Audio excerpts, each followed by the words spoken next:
excerpt is from the video series Using Atelier Interactive with Mitch Waite.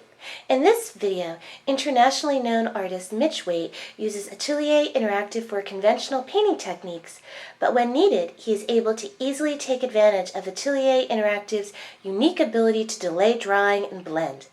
Whether creating a landscape, portrait, or figurative work, Mitch is able to control the paint instead of having the paint control him. Atelier Interactive is the world's only acrylic paint that can be used for ordinary painting effects, even when mixed with conventional acrylics, or for extraordinary wet and wet blending effects when used on its own. Use water the first few hours when you want to blend, if so desired. The next day, or days later, use unlocking formula to blend. The techniques and methods Mitch uses are readily accessible to beginners and professional painters alike, because he simply uses a water sprayer when he wants to take advantage of Atelier Interactive's revolutionary properties.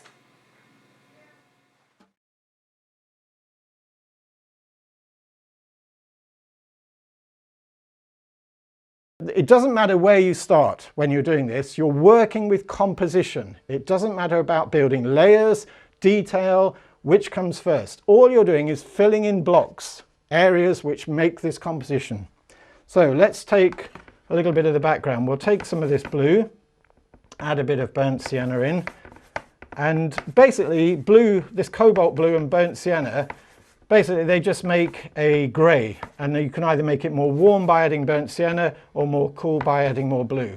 And I'm using this with a touch of white to make this cool blue background here. The paints I'm using are interactive.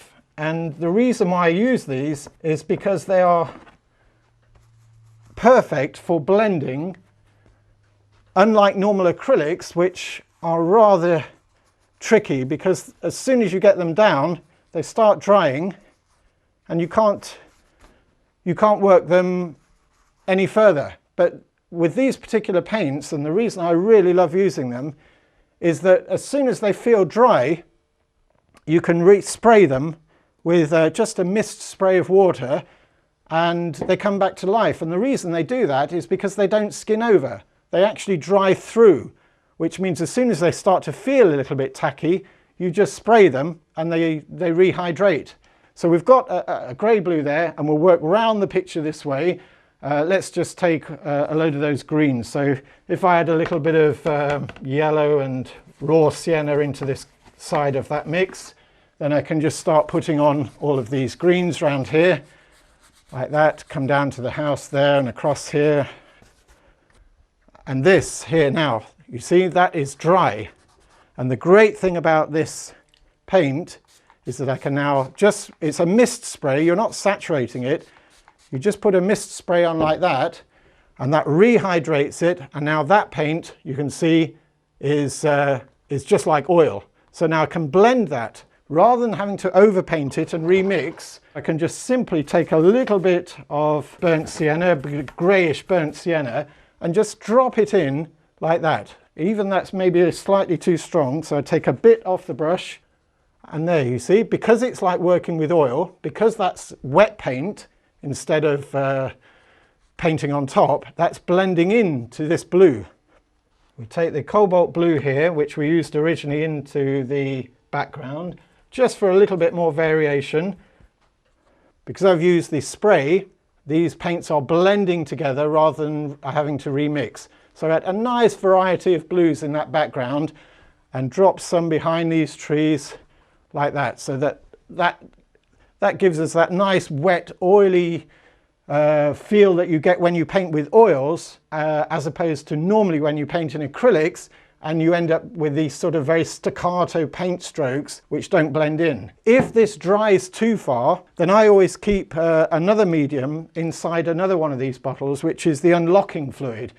And that simply will unlock the paint even when it's fully dry. Now, as you can see, the painting is a long way in here. I'll take a bit of the burnt sienna and mix it into this grey area on the palette, just to make some darker variations of those oranges there.